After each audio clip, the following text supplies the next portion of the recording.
Hello, salut, comment ça va? Comment vas-tu bien la planète? Le podcast qui prend la température du monde. Depuis 2020, le monde connaît une pandémie nous invitant avec insistance à penser le monde d'après. Et si ce monde d'après était déjà là, au travers d'hommes, de femmes, humanitaires, missionnaires ou expatriés, qui chaque jour, aux quatre coins de la planète, vivent et s'engagent pour rendre notre monde plus soutenable.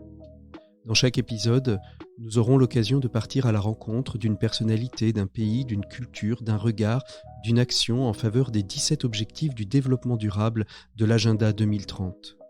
Dans ce temps pandémique si singulier qui s'inscrit déjà dans les livres d'histoire, nous vous invitons à prendre la température du monde et à devenir acteurs du changement. Je suis Patrick Longchamp, journaliste. Bienvenue dans Comment vas-tu bien la planète? Hello, salut, comment ça va?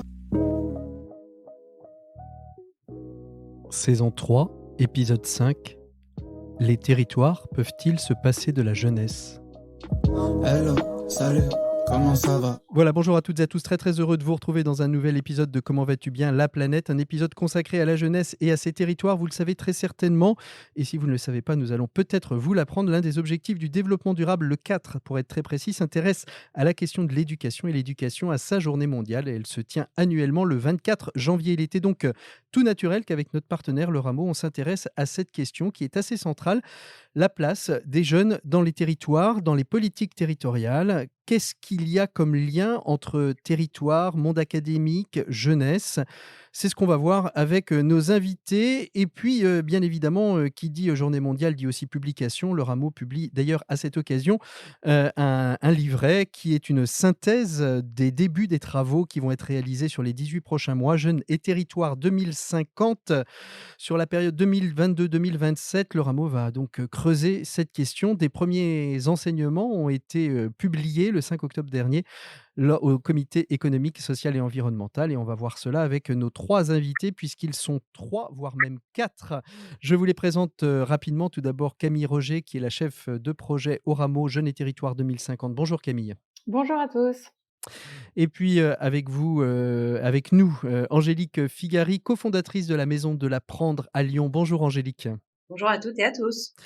Et puis Guillaume Allot de l'ITEM Centrale Lille, un jeune étudiant. On parlera avec lui du programme Boost et d'Aurore. Bonjour Guillaume. Bonjour à toutes et à tous. Et nous rejoindra d'ici quelques instants Valérie Dumontet, qui est vice-présidente du conseil départemental de l'Aude, en charge des questions de solidarité et de jeunesse. Mais comme vous le savez, quand on est élu, des réunions s'intercalent dans les emplois du temps déjà très chargés. Donc on l'attend avec grande impatience. Je vais commencer avec vous, Camille, si vous voulez bien, puisque vous représentez le Rameau. Vous êtes chef de projet en charge justement de cette question débattue et étudiée par le Rameau Jeunes et Territoires 2050. Dites-nous un petit peu quelle est l'origine de ce travail d'étude qui va être mené jusqu'en 2027, Camille Roger.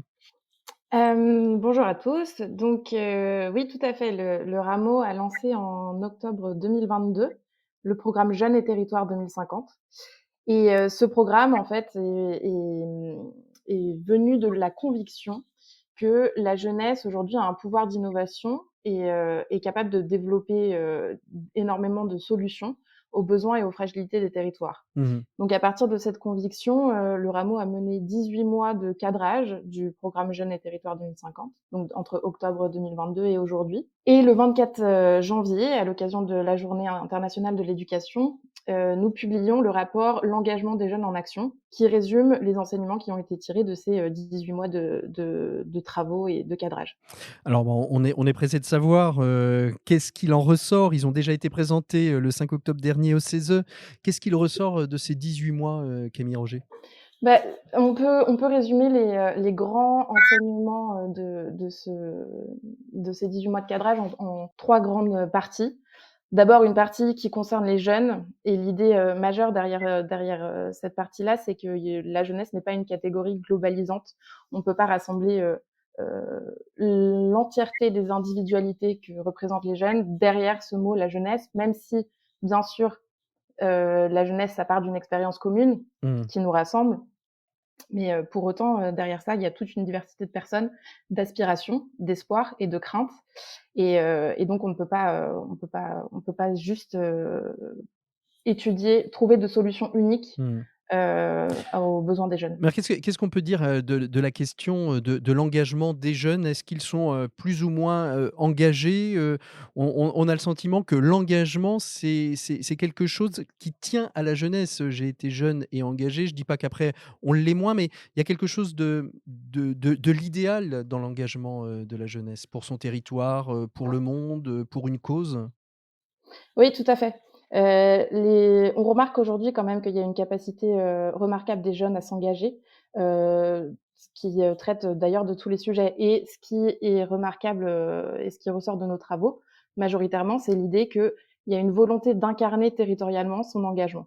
Mmh. C'est-à-dire que pour les jeunes, hem l'idée de l'engagement, derrière l'idée de l'engagement, il y a l'idée du jouet collectif. 70 des jeunes sont persuadés que, c'est le jouet collectif qui permettra de réduire les fragilités et d'inventer de nouveaux modèles, économiques, socio-économiques durables et ce jouet collectif, il s'incarne, à l'échelle territoriale. Mmh. Parce que, Des un des leçons? grands enseignements, une des Ouais. leçons des, 17 ans de travaux du Rameau, c'est que, c'est à l'échelle territoriale que s'incarne, l'intérêt général à portée de main. Mmh. Guillaume, on parle des jeunes et de l'engagement. Vous êtes jeune, vous avez quel âge d'ailleurs? Je vous ai pas demandé. Eh bien 20 ans, tout juste à l'instant. Donc, Guillaume, vous représentez quelque part, cette jeunesse dont on parle, hein, les jeunes, vous êtes entre guillemets «un jeune». Comment vous réagissez? La notion de jouet collectif, d'engagement, de ce que vient de dire, Camille, c'est quelque chose qui vous parle ou pas du tout? Alors absolument, c'est quelque chose que personnellement je vis pas mal au quotidien, notamment parce que, bah, dans notre école, on est des petites promotions. On est par groupe de 60 au départ et on termine vers 45-50 à peu près. Mmh. Et la notion de jouer collectif, elle est au cœur de tout. La promo est unie et vraiment on est prêt à en découdre ensemble, prêt à tout. On va porter des projets ensemble du début à la fin de notre scolarité et même, toutes les associations clairement, tous nos projets, ne se déroulent pas seuls. Mmh. On s'entraide beaucoup et cette notion d'aide mutuelle et justement d'apport de chacun, que chacun apporte ses compétences, elle est vraiment majeure dans ce qu'on peut vivre. Mmh. Et vous êtes engagé dans quoi alors, vous, Guillaume? Alors, dans le cadre de nos études, on est donc tous engagés, en troisième année, donc là, c'est mon cas, dans le programme Boost, qui est notamment un programme qui vise à aider, les développements des PME du territoire, donc en l'occurrence des Hauts-de-France. Et sinon, il y a aussi donc nous, on avons créé, récemment, une dizaine, l'association Aurore, qui, donc est une association qui vise à améliorer, Mmh. à on va dire, améliorer la relation qui peut exister entre les entreprises et les étudiants et aussi entre les formations et Mmh. les entreprises. Mmh. Ce programme Boost, il s'impose à vous, dans vos études ou chaque étudiant fait le choix, de l'intégrer? Alors, en l'occurrence, il s'impose en quelque sorte à nous, bien qu'imposer soit quand même un terme assez fort, dans la mesure où ça reste une expérience absolument incroyable que de pouvoir, dès sa troisième année déjà, venir et aider réellement, accompagner une entreprise vers sa Mmh. réussite, on l'espère, Ouais. vers sa réussite, nous l'espérons future. Mmh. Et bah, il nous est imposé, mais rarement on entend autour de nous, des personnes venir le contester. Vraiment, il est plutôt vu comme une opportunité, absolument incroyable, bah, Mmh. déjà de montrer que, on sait et de montrer qu'on a déjà notre clé un petit peu en main Mmh. pour ouvrir de nouvelles portes sur le monde. Alors concrètement, il vous apporte quoi? Vous y avez découvert quoi dans ce programme Boost, vous, Guillaume? Alors ça Ou dépend, est-ce que vous vous y parlez découvrez quoi? plutôt personnellement ou professionnellement? Les 2, Heu personnellement et professionnellement, parce que je pense que les 2 sont intimement liés. Alors professionnellement, je pense que ça a été surtout, beaucoup de capacité à voir, en fait, où est-ce que nous portent nos études, à mettre un sens concret et dans un sens aussi, mettre un sens concret, oui, évidemment, mais Mmh. surtout de fait de pouvoir déjà réaliser, en fait. Simplement, on alors que nous sommes toujours en école, Mmh. c'est comme un petit rêve, hein, alors qu'on est encore en train d'apprendre et de balbutier, on apprend quand même, on marche devant tout le monde un petit Mmh. peu comme un enfant. Donc il y a vraiment cette idée-là et de se rendre utile aussi. Mmh mh. Se rendre utile à notre société, parce que contribuer à une PME, c'est contribuer à la richesse économique du territoire et à l'avenir de beaucoup, tous ceux qui sont employés dedans et tous ceux qui sont partenaires avec eux.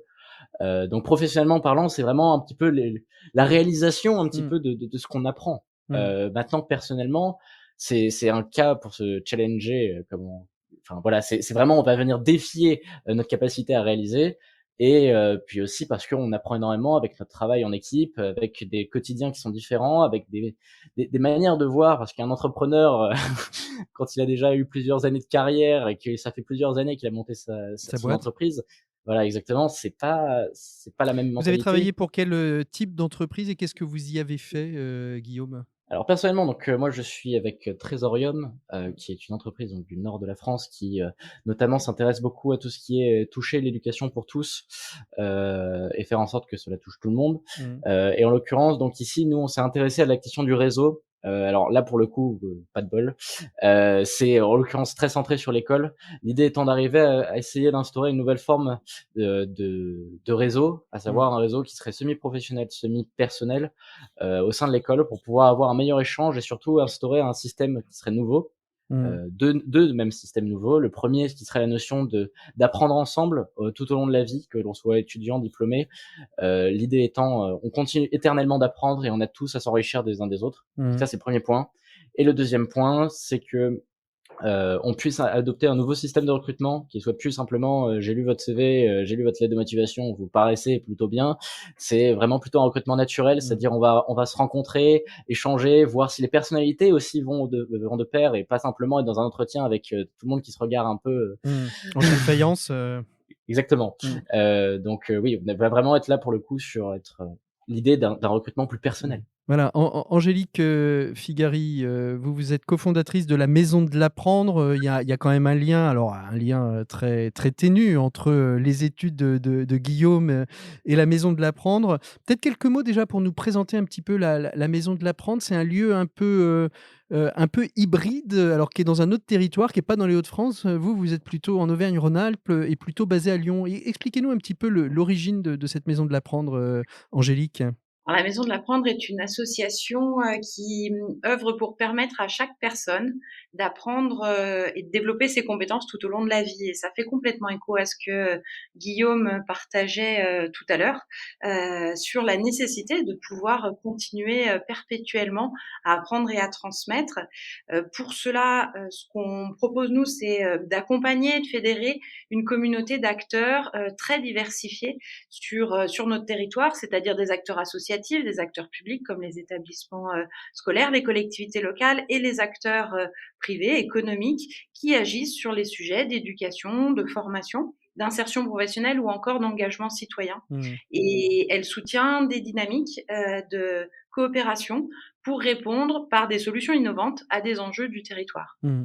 Alors comment est née cette idée, Angélique? Comment vous vous êtes levée un matin en vous disant, «On va créer des coopérations sur un territoire autour de la question de l'éducation», sachant qu'il y a quelques années, la question de l'éducation tout au long de la vie, c'était quand même pas, le cœur des politiques publiques. Ça le devient un petit peu, mais ça l'était pas du tout à l'époque. Oui, alors, moi, antérieurement, j'étais fonctionnaire territoriale et j'ai toujours travaillé sur, des sujets de politique publique, en faveur de l'éducation, dans un champ de la protection de l'enfance qui, nécessite, que l'on puisse travailler en partenariat, et faire travailler ensemble différents acteurs, du secteur de la santé, du social, du secteur, éducatif au sens, de l'instruction et puis, des politiques, jeunesse également sur la tranche 12-25 ans. Donc, c'est quand même, un sujet moi qui m'intéresse, particulièrement et ça fait donc, plus de 20 ans maintenant que Mmh.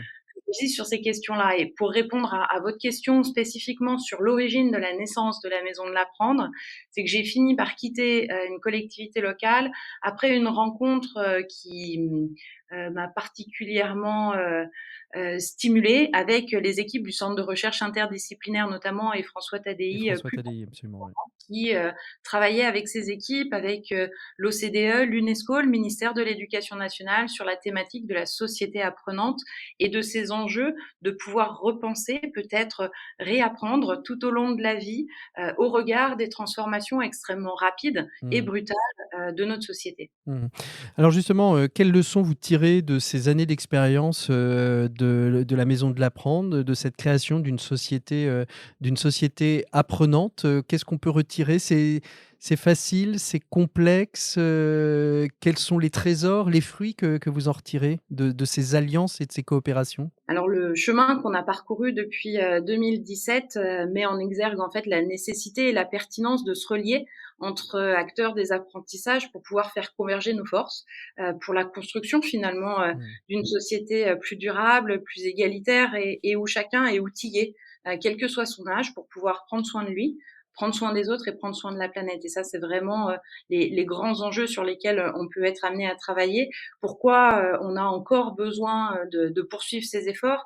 Comme je disais, on est dans une société qui change extrêmement vite, Mmh. qui fait face à des crises, qui sont particulièrement complexes, interconnectées et qui nous obligent finalement à nous lier, à travailler ensemble Mmh. avec, heu, une lutte partagée contre, les tentatives de repli, les peurs des individus, parfois aussi, le sentiment, d'épuisement ou, le fatalisme des professionnels qui agissent, dans ces secteurs, Mmh. de l'éducation et de l'insertion professionnelle. Et finalement, on voit qu'à l'échelle d'un territoire, on a ce dénominateur commun qui permet de croiser nos cultures professionnelles. Mmh. On est organisé dans une société qui est extrêmement silotée, très cloisonnée, où, finalement, il y a le monde de l'école, à côté de ça, il y a le monde de l'éducation populaire, de la vie Mmh. associative, puis de l'enseignement supérieur, du monde économique. Mmh. Et finalement, c'est autant de risques, de créer des fractures pour les publics qui sont les plus vulnérables et qui Mmh. n'arriveraient pas finalement à, s'adapter et à traverser, Mmh. ces différentes étapes.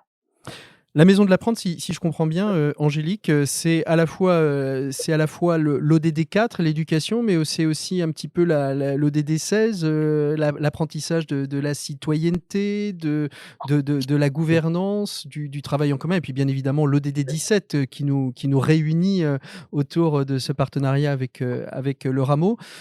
À l'heure, où on enregistre, vous êtes en plein festival de l'apprendre. Parlez-nous un petit peu de ce festival qui se tient tous les ans, c'est ça? Oui, effectivement, c'est un festival qui est organisé à l'échelle internationale de manière synchronisée, donc piloté par l'UNESCO et avec le soutien, en tout cas pour la France, du ministère de l'Éducation nationale. C'est un événement qui met en lumière et qui célèbre tous les acteurs, tous les projets sur les différents territoires qui participent à repenser une éducation de qualité au regard des enjeux de notre société et surtout qui met en action cet ODD 17 pour permettre aux acteurs d'apprendre à se connaître, d'apprendre aussi à se reconnaître dans leur complémentarité, leur diversité et de nourrir l'envie d'agir ensemble. Mmh. Donc c'est une semaine d'événements. Alors qu'est-ce qui Euh, s'y passe? Voilà, on veut savoir parce que il y a des ateliers, il y a des conférences. Là, vous nous avez, brossé, j'ai envie de dire, la plaquette, mais on a envie de rentrer un peu dans le détail. Qu'est-ce qu'on va apprendre? C'est à destination de qui? Des jeunes, des professionnels, des parents, des éducateurs? À qui c'est et surtout, qu'est-ce qu'on y fait concrètement? C'est quoi les grands moments, de ce festival? Alors, comme je vous le partageais tout à l'heure, on est sur la thématique, des questions, éducatives, des questions de formation professionnelle, des questions, de recrutement inclusif et durable. On est aussi sur la question des compétences qui peuvent être développées au travers d'actions d'engagement citoyen. Donc finalement, c'est bien toutes ces thématiques qui sont traversées avec, une oreille attentive sur, les réponses émergentes qui peuvent exister sur notre territoire.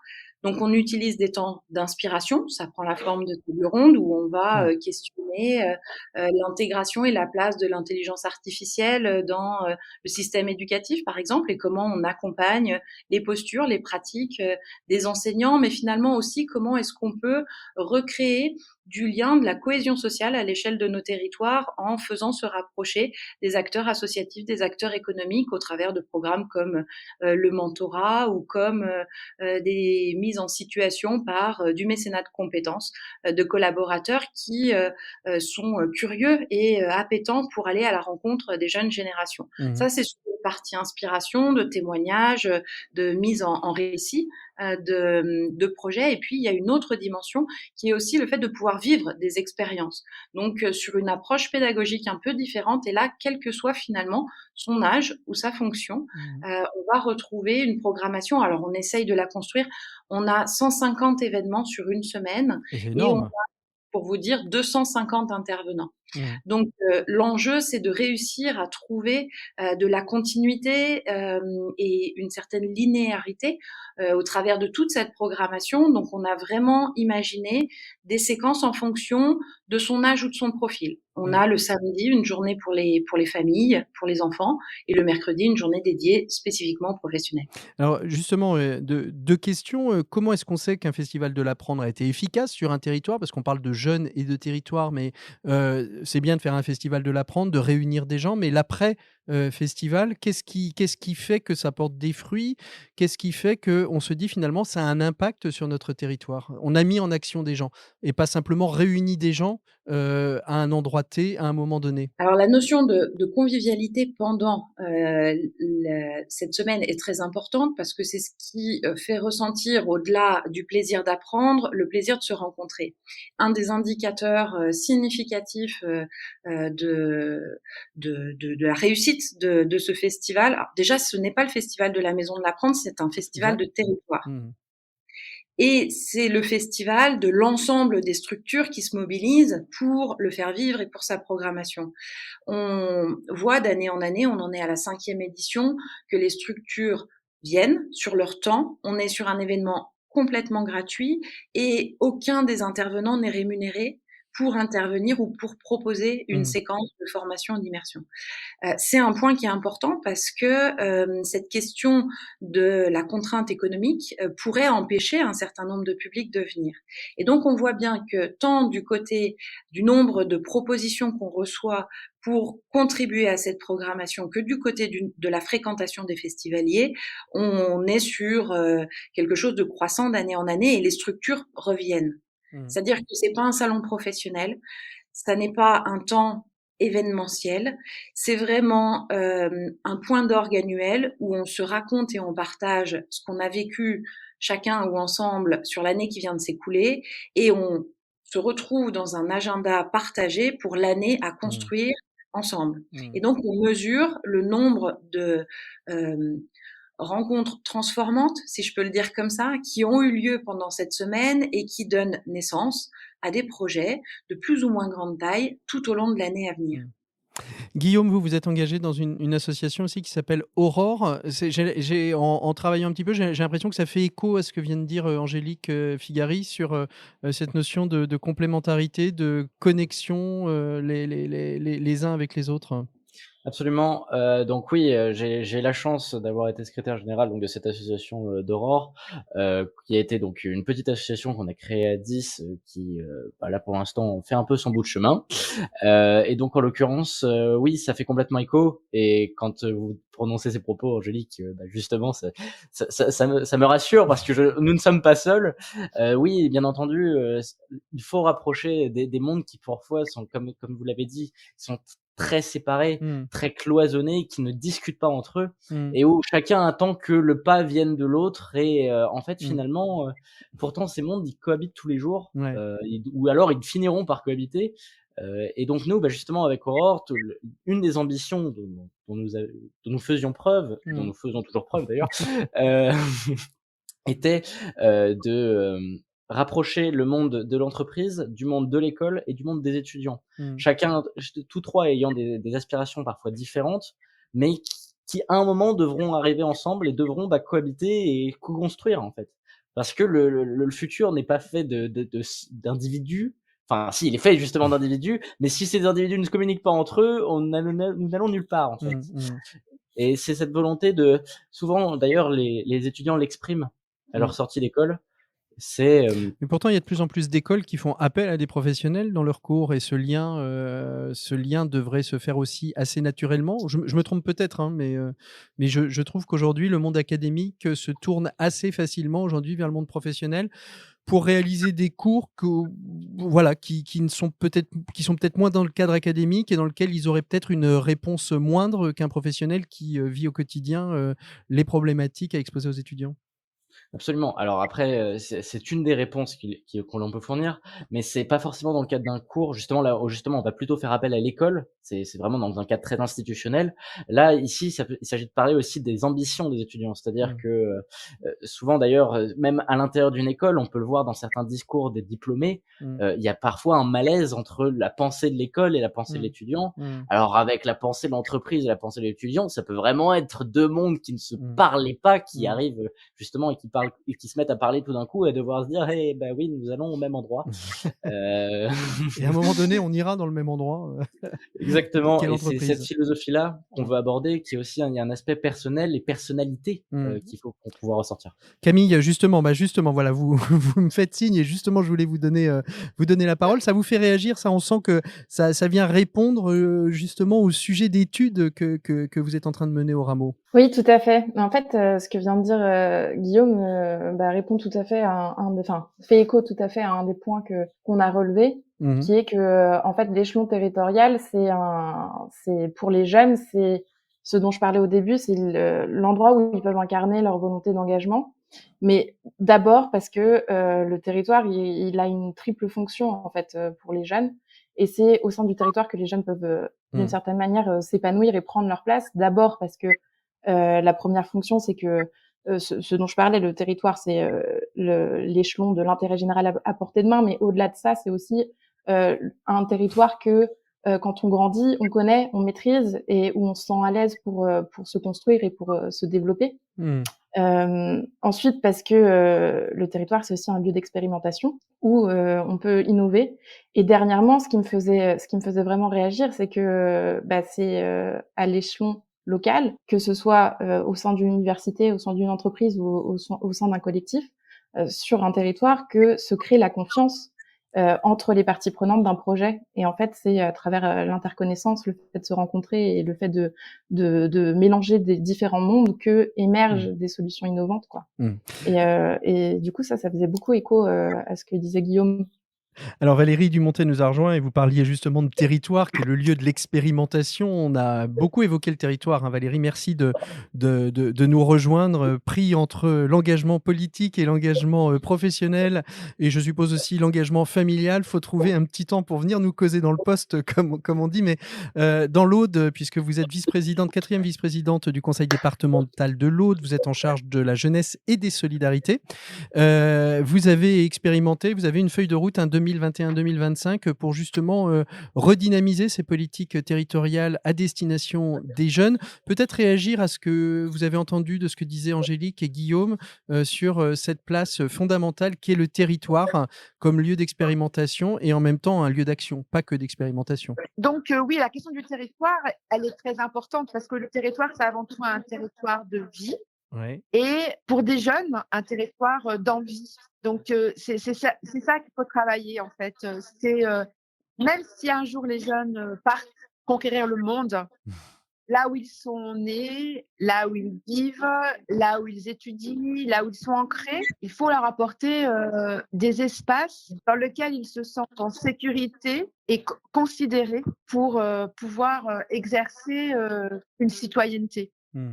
Alors justement et pouvoir exercer leur parole et leur pouvoir d'agir. Alors justement, comment vous avez, pris, à bras-le-corps, c'est le cas de le dire, cette question de la jeunesse et des territoires, Valérie Dumontet, pour, pouvoir, mettre en œuvre, d'abord quel était le constat, du département de l'Aude qui fait que, on a une vice-présidence, en charge de la démocratie et de la jeunesse? Pourquoi avoir lié les 2 et quel était le constat qui vous a mis en action, dans ce territoire de l'Aude? Alors, déjà au départ, c'est pas forcément lié, démocratie et jeunesse. Il y a le champ des actions, qui concernent la démocratie de manière globale, et le champ de la jeunesse. Mais par contre, effectivement, le prisme jeunesse, on lie la question de la démocratie, l'éducation à la citoyenneté, qui est, d'ailleurs, le 4.7 de l'ODD 4, où, voilà, tout ce qui est, et ce qui est aussi l'ODD 16 et bien sûr l'ODD 17. Mmh.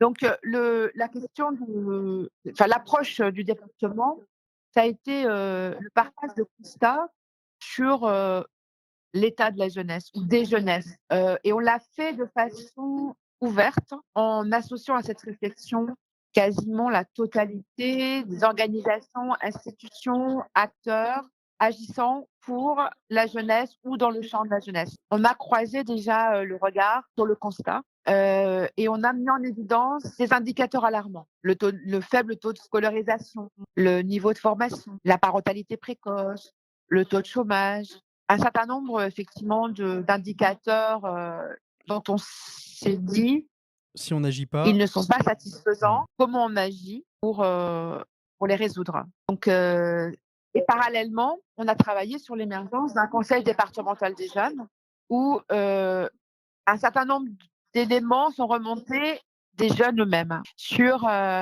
leurs propres constats, sur les mots qu'ils ont dit, les mots qu'ils ont employés, le vocabulaire qu'ils ont employé.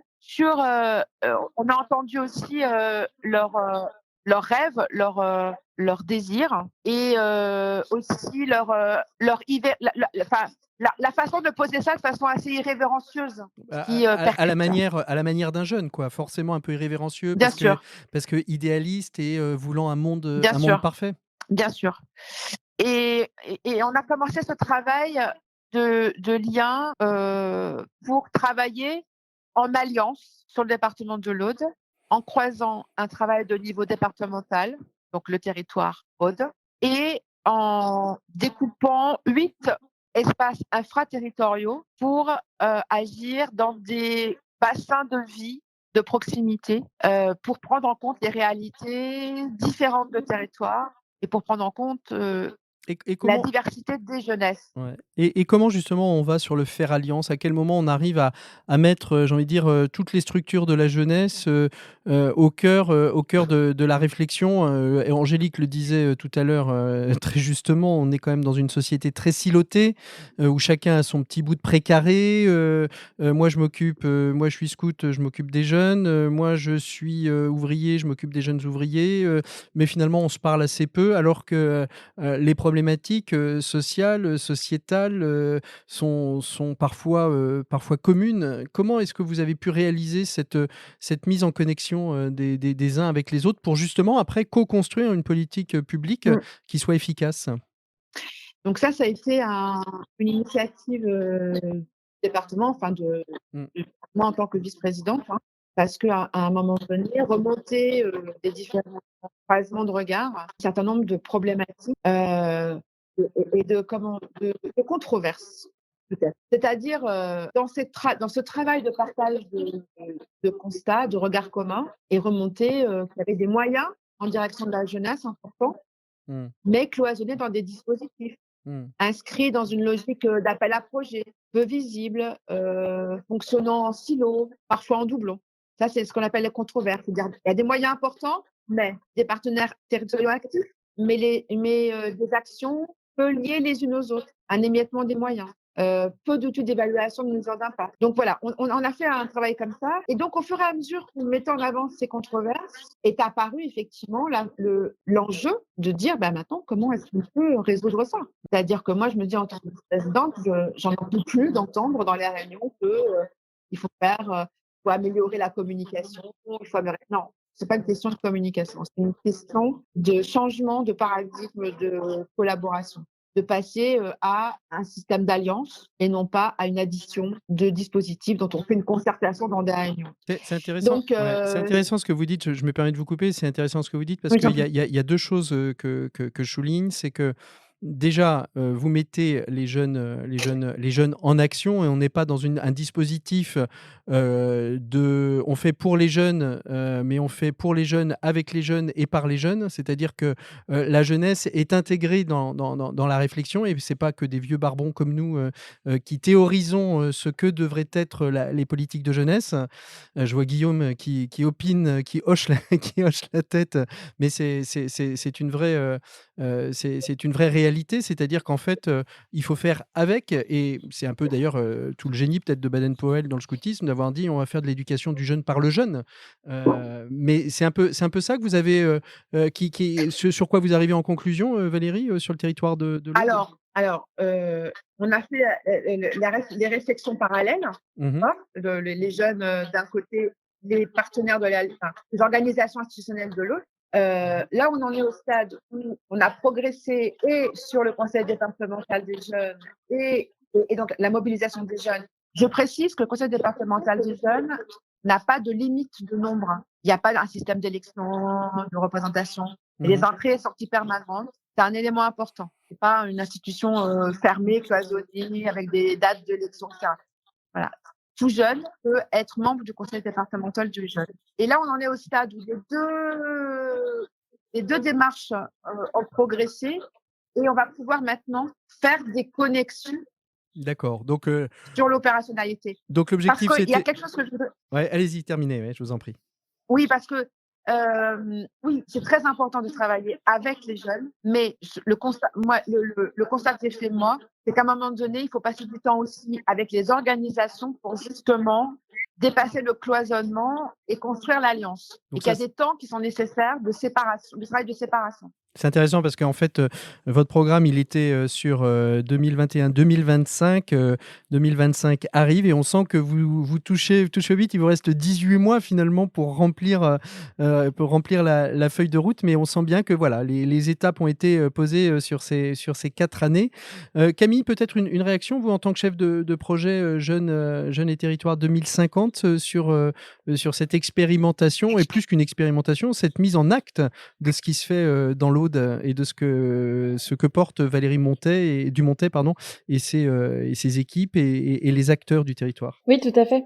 Bah oui, c'est important de souligner que le département de l'Aude a été reconnu comme initiative innovante au sein du programme Jeunes et Territoires 2050, parce qu'on s'est appuyé pendant cette période de cadrage sur 12 structures sur plein de territoires différents à l'échelle de la France métropolitaine et ultramarine, et notamment le département de l'Aude et la Maison de l'Apprendre en faisaient partie. Moi, ce qui me paraît intéressant aussi de souligner ici, c'est qu'il y a une question de méthode qui est importante. C'est comment est-ce que quelle méthode on applique pour justement réussir à travailler en commun et à faire de la co-construction, ce qui n'est pas évident. Et comment est-ce qu'on arrive à trouver un dialogue enfin, comment on se met d'accord sur les mots, enfin, toutes ces questions-là. Et derrière cette question, j'ai l'impression que il y a aussi la question de l'écoute. C'est aussi apprendre à écouter les parties prenantes qui sont différentes. Et c'est d'ailleurs sur cette méthode-là de l'écoute qu'on a construit notre phase de cadrage en partant bien évidemment de ce que nous disent à la fois les jeunes, à la fois les structures de la société civile qui accompagnent les jeunes, à la fois les politiques publiques qui tentent de répondre aux aspirations des jeunes et aux besoins des structures qui les accompagnent. Et puis essayer de mettre en dialogue et de faire débat avec toutes ces parties prenantes-là qui construisent l'écosystème de la jeunesse aujourd'hui. Et puis je renvoie à l'échange qu'on avait eu avec Laurent Lély, qui disait bien que la vraie problématique quand on essaye de faire des connexions, c'est de parler le même langage. Il avait toute une réflexion sur la notion du langage. Mais c'est vrai que lorsqu'on est élu, quand on est un jeune étudiant, quand on est cofondatrice d'une structure associative ou chef de projet, eh bien, sous le mot éducation, sous le mot jeune, parfois même, on ne met pas forcément le même sens et savoir parler de la même chose avec le même langage. Je sens que Valérie voulait réagir. C'est essentiel pour faire avancer le dossier et les sujets.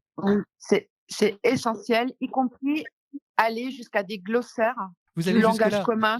Ben oui, parce que pour bien définir que sur un mot, on a voilà. Ce que je voudrais dire, c'est qu'il y a un élément très important par rapport à l'Alliance, c'est que par exemple, le département, on met de la ressource humaine, on met des moyens financiers parce qu'on croit dans cette démarche. Maintenant, quand on travaille au sein de l'Alliance, on doit prendre la posture égalitaire. Pas parce qu'on met des moyens et que les autres ne en mettent pas, on veut prendre le leadership du management. Donc, ça veut dire aussi changer complètement la forme de nos travail. C'est-à-dire que sur un projet, c'est un tel qui va prendre un chef de fila, un autre projet, un chef de fila. Voilà, ça veut dire qu'on retravaille complètement aussi la façon de manager les projets collectifs. Angélique, vous vouliez réagir? Oui, en complément de ce qui peut être partagé sur les questions liées au vocabulaire et au langage qu'on peut utiliser, nous, il y a un point qui nous semble extrêmement important, c'est la question des représentations, des conventions un peu tacites, hein, qui finalement viennent impacter nos pratiques, nos postures, Mmh.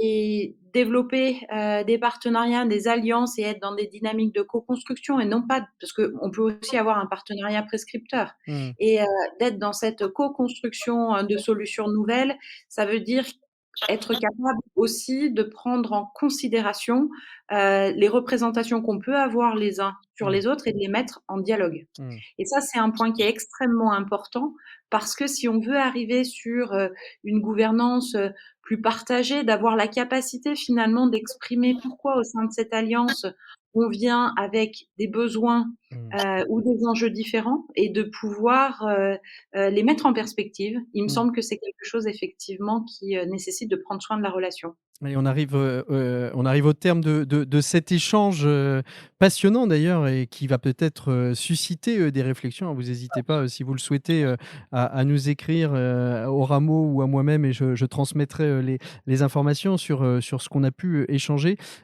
Pour répondre à cet objectif, de 2050, Jeunes et territoires 2050, je posais la même question à tout le monde. Quel est le levier que vous voudriez, actionner les uns et les autres? Ça peut-être d'ailleurs venir, en plus, enrichir la réflexion, de Camille, et de l'étude. C'est quoi le levier essentiel qui pour vous, qu'il faut actionner? Voilà, et dès qu'il y en a un qui a une idée, il lève le doigt, comme à l'école.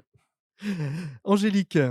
En synthèse et pour un futur désirable, je crois que le fait d'unir nos engagements et nos expertises, d'aller vers cette intelligence collective, rend possible en fait un changement profond et durable de notre société, de notre système et qu'il nous permet tout simplement de passer et là je vais emprunter une expression, de Charles Benoît Etienne, d'une logique, de, performance individuelle à une dynamique de pertinence collective et je Mmh. crois que c'est ça dont on a, collectivement besoin. Guillaume et puis Camille ensuite. Bah, je vais rejoindre un peu ce qui vient d'être dit à l'instant, mais l'idée pour moi étant, il faut qu'il y ait un changement, bah, justement de mentalité en quelque sorte, qui est de réellement se dire que le monde avec tous les défis que l'on a face à nous, tout ce qui est lié au réchauffement Mmh. climatique Mmh. et à tout le changement climatique, Mmh. et tous les autres défis mondiaux, géopolitiques, etc. Il faut accepter que l'avenir ne sera pas construit cloisonné et qu'il est l'heure de s'auto-contribuer à tous et que c'est la meilleure manière pour nous de progresser et que c'est vraiment une progression commune en fait. Mmh. Mmh. Et pour moi, le levier majeur, c'est d'arriver justement à faire évoluer cette mentalité qui pourtant est assez ancrée vers justement quelque chose de vraiment plus commun. Mmh. Mmh. Camille et puis on terminera avec vous Valérie. Vous aurez le mot de la fin. C'est drôle parce que ça fait, complètement écho à ce qui a été dit auparavant. Moi, le levier, que j'aimerais activer, c'est celui de la reconnaissance. C'est-à-dire, comprendre qu'on a tous des points communs et que même si ça paraît pas évident comme ça, si on cherche, on se reconnaîtra les uns dans les autres. Mmh. Et vous Valérie, du point de vue où vous êtes, quel est le levier que vous voudriez, actionner? Passer de l'entre-soi À à l'entre l'entre-nous, comme dit Charles Benoît Etienne aussi, et d'autres des sociologues, et se construire une matrice commune. Et aujourd'hui, et faire l'aller-retour entre le pragmatisme du terrain Mmh. et de l'opérationnalité, et de se donner les outils d'évaluer en quoi ils contribuent à l'atteinte des ODD, qui sont une matrice internationale universelle. Et donc cette mise en perspective permet d'agir en respectant les différences, Mmh. tout en travaillant à un cadre universel. Merci beaucoup, à tous les 4, d'avoir participé à cet échange. On se retrouve dans un prochain épisode, hein, de Comment vas-tu bien la planète, d'ici quelques semaines. En tout cas, bonne continuation à toutes et à chacun et à chacune, dans vos missions, respectives, que ce soit à Lyon, à la Maison de l'Apprendre, que ce soit vous, Guillaume, à la fois dans vos études et dans votre engagement, associatif, à Aurore, Valérie aussi dans votre territoire et dans les enjeux de territoire dans lesquels vous vous êtes engagé. Et puis vous, Camille, pour nous produire en 2027 un très beau rapport d'études qui nous en dira encore plus avec tous les leviers à actionner pour bien prendre en compte la jeunesse dans les territoires pour justement développer ensemble et remplir les objectifs de l'agenda 2030. Merci, à très bientôt. Au revoir. Bonne continuation à toutes et à tous. Au revoir. Hello, salut, comment ça va? C'était Comment vas-tu bien la planète, saison 3, épisode 5, un épisode en partenariat avec le Rameau. Si vous aussi, vous souhaitez être partenaire de l'une de nos 17 collections dédiées au développement durable, n'hésitez pas à nous contacter via notre site internet Mediadvise, mediadvize.fr.